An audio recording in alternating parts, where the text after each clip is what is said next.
जिल्हा परिषदेत भाजप आणि शिंदेंच्या शिवसेनेची युती झाली। मात्र वैजापूरमध्ये अपेक्षेप्रमाणे जागा वाट्याला न आल्यानं भाजपचे कार्यकर्ते आक्रमक झाले। मंत्री सावेंना तर थेट पोलिसांच्या वाहनातून जाण्याची वेळ आली। पाहूया। वैजापूरच्या बाबतीमध्ये झालेली युती आम्हाला मान्य नाही। भाजपने आमच्यावर अन्याय केला। आम्हाला फक्त 3 जागा देत आहे। स्टँडिंग पंचायत समिती असताना आमची ती पंचायत समिती कापण्यात आली।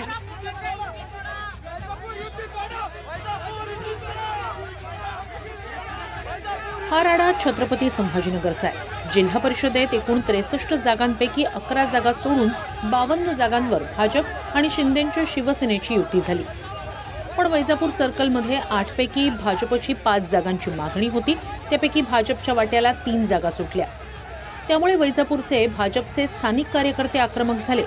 मंत्री अतुल सावे, भागवत कराड आणि केणेकर यांना घेराव घालत या कार्यकर्त्यांनी युती तोडा अशी घोषणाबाजी केली।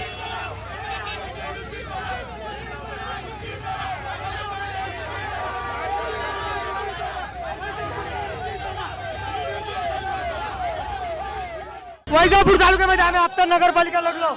नगरपालिका स्वबळावर लढलो। भारतीय जनता पार्टी आम्ही स्वबळावर स्वतः सत्तेवर आलो आणि आम्हाला न्याय नाही दिला। वैजापूरला फक्त 3 जिल्हा परिषद देत आहे। आमची ताकद आहे, आमची ताकद आहे। आम्ही 20 वर्षापासून काम करतो। 20 वर्ष वैजापूरच्या बाबतीमध्ये झालेली युती आम्हाला मान्य नाही आणि भाजपची चांगली ताकद आहे।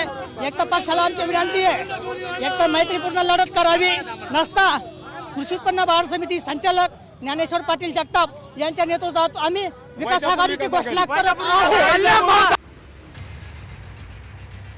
नुकत्याच झालेल्या महापालिका निवडणुकीत संभाजीनगरमध्ये युती फिसकटली होती।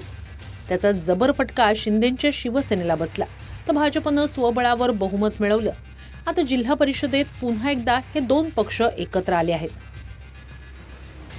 छत्रपती संभाजीनगरमध्ये भाजप आणि शिंदेंची शिवसेना 52 जागांवर जिल्हा परिषदेत युती करून लढणार आहे, तर शिंदेंच्या सेनेचे अब्दुल सत्तार सिल्लोडमधील 11 जागांवर मैत्रीपूर्ण लढतीसाठी आग्रही होते, त्यामुळे इथे मैत्रीपूर्ण लढत होणार आहे। वैजापूर तालुक्यात 8 पैकी 3च जागा भाजपला सुटल्यानं वैजापूरचे भाजपचे कार्यकर्ते आक्रमक झाले। मनपामध्ये आम्ही प्रयत्न केला, त्यावेळेस अनेक इच्छुक होते। या ठिकाणी पण अनेक इच्छुक आहेत, आम्हालाही माहिती आहे अनेक लोकांना, पण आम्ही त्या लोकांना कुठे ना कुठे पुढे संधी देऊ या पद्धतीने पण आणि युती करावी असा सर्व आमच्या नेत्यांचाही इच्छा होती, आमची सर्वांची इच्छा होती की युती झाली पाहिजे आणि म्हणून आज आम्ही सगळ्यांनी बसून 2 दिवसात युती झाली। काय झालं काय नाही मी काही बघितलं नाही। ठीक आहे, कार्यकर्त्यांनी घोषणा दिल्या असत्या, पण मला वाटतं हा निर्णय वरिष्ठ पातळीवर झालेला आहे। तुमच्या कार्यकर्त्यांकडून शिवसैनिकांकडून असं होतं का की युती नको म्हणून? आमच्या कार्यकर्त्याकडून जे आम्ही निर्णय घेऊ ते त्यांना मान्य आहे। अच्छा, तर तुमच्याकडे असं नव्हतं का नाही, की युती करा? आमच्याकडे गोंधळ नाही, आम्ही असं मानणार नाही। कोण होते कार्यकर्ते मी पाहिलेच नाही, तर मला कसं म्हणते। उलट सगळ्या जर जागेचा आपण विचार केला तर भाजपला जास्त जागा गेल्या। कुबड्याची जरूरत कुणाला पडते? तुम्ही इतकं ताकदवर असेल तर एकदा एकटं लढून बघा ना तुम्ही। तुम्हाला तुमची ताकद संपलेली आहे म्हणून तुम्ही शोधत असतात की आम्हाला कोणी मदत करणार का, कुबडे आम्हाला कोणी देणार का। आम्ही एकटाच चाललो रेचा नारा महानगरपालिकेमध्ये दिलेला होता, जिल्हा परिषदमध्येही तसंच नारा दिलेला आहे। याआधी महापालिकेत उमेदवारीसाठीही संभाजीनगरमध्ये राडा झाल्याचं पाहायला मिळालं। आता युतीत कमी अधिक जागा वाट्याला आल्यानं भाजपचे कार्यकर्ते आक्रमक झाले।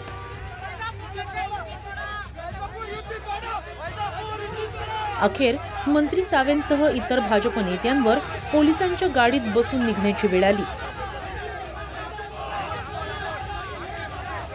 संजय सरोदे, TV9 मराठी, छत्रपती संभाजीनगर।